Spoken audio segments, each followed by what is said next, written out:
So people have been asking, what should I think about? What should I contemplate on? Or when I'm meditating, what should be my object? Something like that. You should think about what you don't understand. I mean, there is no particular thing, but what you don't understand, and most likely you don't understand most of the things about Dhamma. So that's the meaning. When the Buddha said you should contemplate the Buddha Dhamma Sangha on your virtue, you don't go through the list of qualities of the Buddha. Okay, it means you understand what those qualities even mean. You try to understand, make an effort to understand. That's actually the Buddha said that many times. Make an effort to understand the meaning of the teachings. Okay? That's what you should do.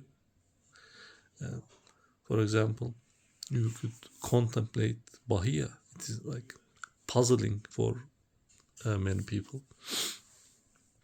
Why did he become an arahant instantly with 2 lines? Do you know the answer? While most people followed the Buddha around for years and years and didn't even get the right view.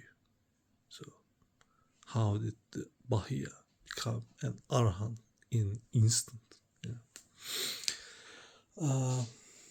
So that could be your topic of contemplation. And when I said that, it doesn't mean you sit down, cross-legged, half an hour in this intense position, just, think about something like that. During the day, okay, your natural um, revolving, your mind revolving, should be this topic. Whenever you have time, you think about these topics. It doesn't require specific settings, okay? Whenever at work, when you are not busy, you can just think about this stuff, okay? At road, I don't know, whatever. When your mind is not, occupied, you can think about this stuff instead of sensuality. So, what was the qualities that make Bahiya different from ordinary people or other ascetics of that time? Or you can think about the scholars, Buddhist scholars, Pali scholars, monastics who study for their entire lives and don't even get the noble right view. So, what made Bahiya different? Do you know the answer? If you don't know the answer, then you should think about that for a long time. How long it takes? You should clarify that understanding. So, Bahiya was a woodbark ascetic, a hardcore one, an old school ascetic at that time. I mean, that was really common. It seems like at that time there were probably like thousands of them, and most of them knew about the Buddha. They heard about it. But what was their attitude regularly? So I read a book about the Ajivikas, and they were saying what they were saying about the Buddha was he was a bold householder. They didn't consider him even as an ascetic. So they considered him as a householder because he wasn't, wandering around naked, and he was eating good food. He was sometimes sleeping under a roof, accepting any kind of gifts and meals and robes, So they were like dismissing him outright. And that was actually the attitude of the five ascetics. The Buddha taught about, who could I teach easily? And the five ascetics actually the better of the other ascetics. They were actually the real good ascetics, considering the other ascetics. So what was their attitude when the Buddha come to teach him? Did you read the? So they said, oh look, the Prince Gautama comes to lecture us, who supposedly got enlightened by living in luxury. And he told them he was enlightened.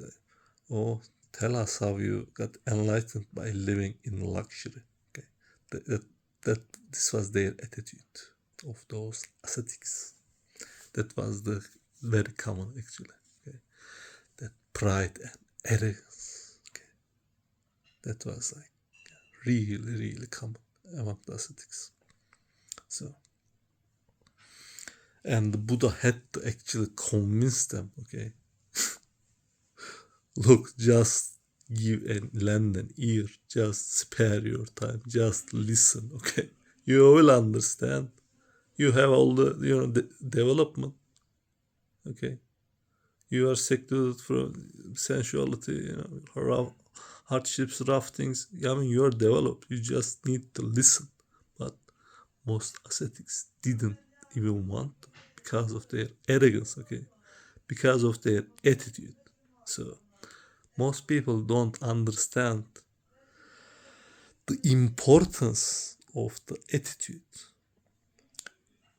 The attitude is everything at that level. Okay? In mundane manners, it might not matter that much, but at that very subtle level, it's everything. Okay, your attitude and everything depends on your attitude, basically. So, you can look at the Bahiya's case, study that case. I mean, there is not like very long. It's not a very long sutta. We don't have too much information, but we can just infer, just fill the blanks. I mean, this should be like a guide to you how to do that. So,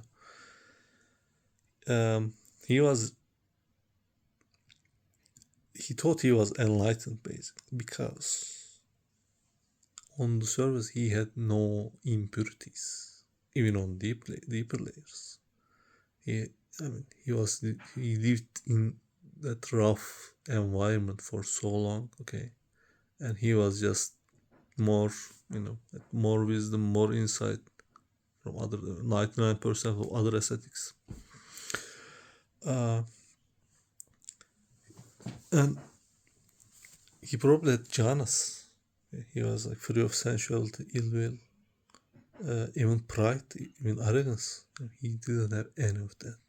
So, and he couldn't even see anything. So he thought he was probably enlightened, but he reviewed his mind, and he just recognized that unclarity, that not understanding, that small speckle of dust. That was the level of his self-transparency, okay? Most, 99.99% of other people don't have that. Almost nobody has that much, that level of self-transparency, okay? Even people who are not free of lust, they will claim their arhats or something. Like just even 100 years after the Buddha's time, they were just debating whether people not free of lust can be arhats, because it turns out in that small amount of time, people were claiming all over arhatship and full of lust, basically. So that requires, self-transparency. So,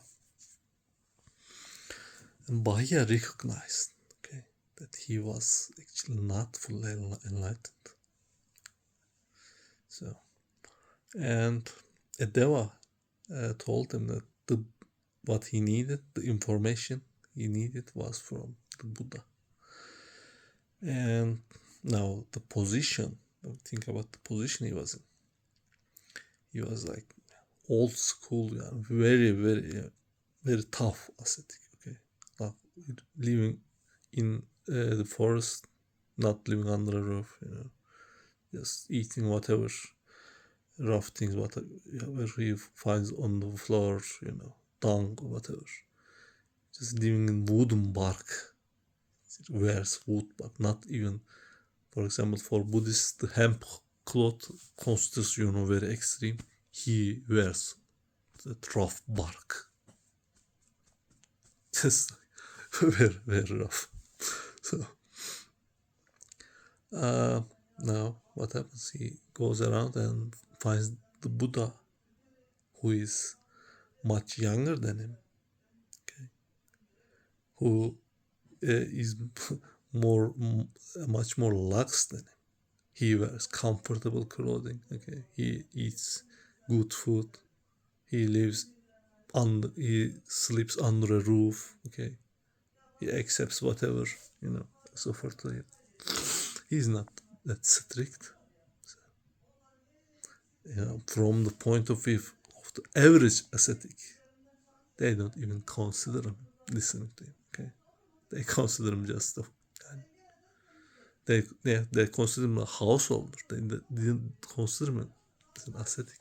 Somebody could have knowledge, basically, because he wasn't like torturing himself or something. So he goes to him and says, "Please teach me." And the Buddha actually dismisses him. Okay, I am busy now. Come later. So if you are in that position, you're senior, much senior, have much more years as an ascetic, okay, and you're very rough. You're actually very, on the surface at least, you're some very high level ascetic, okay, and now this younger and not even considered ascetic, this person dismisses you. So you had, a little speckle of pride. You wouldn't consider coming back. Yeah, you wouldn't accept that attitude, that dismissal, if you had pride. And what does it tell him? He keeps begging him, practically, okay, and he tells him, "Look, I don't know when I am going to die, okay? Later might be too late." So from that phrase, you can actually discern a lot of stuff.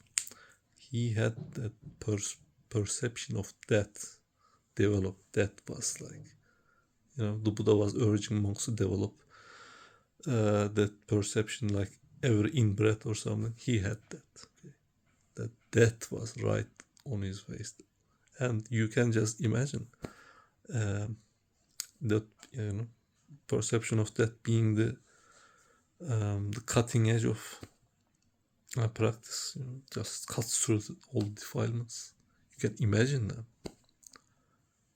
He had practically no defilements other than those right view, basically.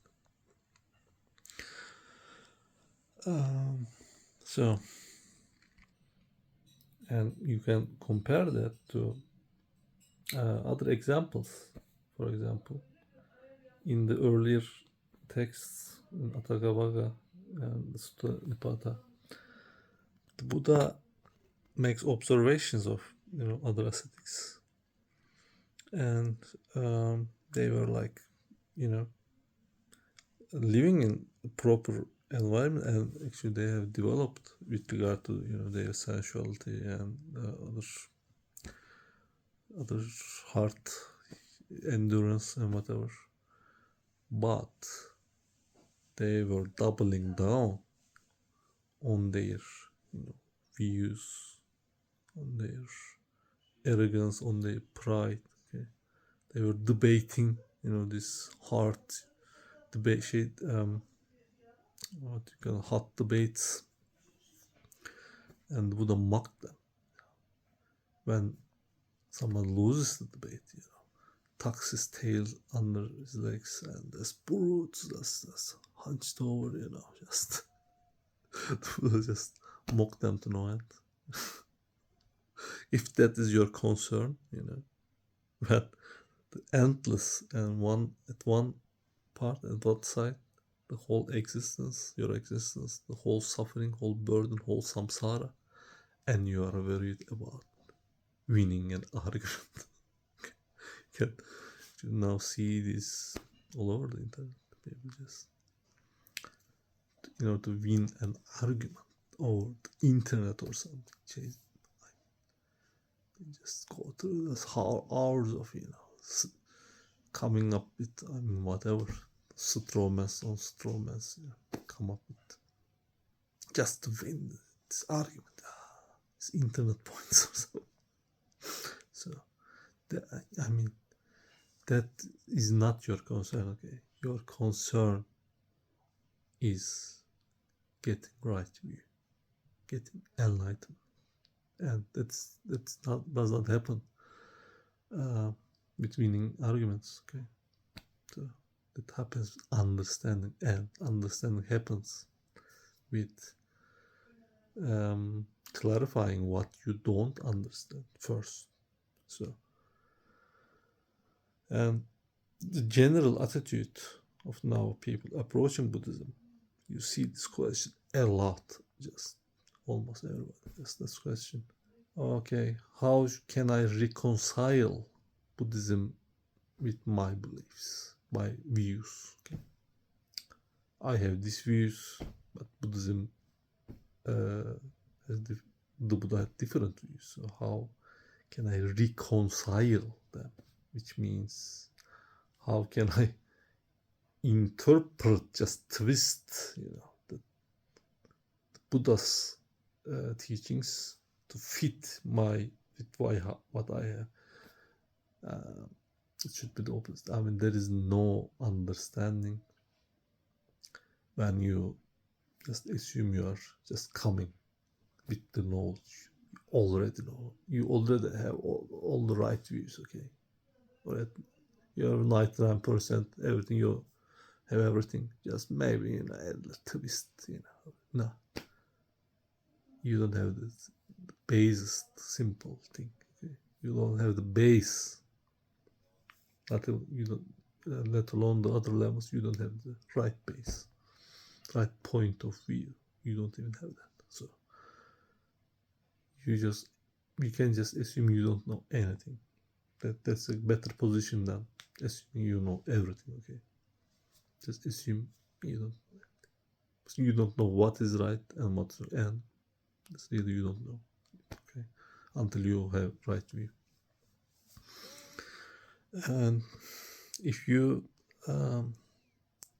just assume if you don't outright say it, you just assume that you know these things are true, you don't, they're false, and you come to start judging Buddhism with that view. You just dig yourself down in a really deep hole. You can that can go really wrong. Okay, you can just pile up on your wrong views that can drag you way down. So, for example, it did happen at the Buddha's time. The other ascetics were judging him, for especially Jains made a racket about Buddhists, Buddha and disciples eating meat, for example. Because, and nowadays, a lot of people have problem with the Buddha eating meat and just deny it or something. And I saw somebody on Reddit, on the Buddhism sub. He was critical of, and I said, look, the Buddha ate meat, okay? And he said, oh, okay, but we can improve on, the Buddha. Okay. Which means, which requires actually a simple logic that you know better than the Buddha. That must be then your assumption that you just know better than the Buddha. How? But so, and what are you gonna learn? Then there is no possibility that you're gonna learn anything. So,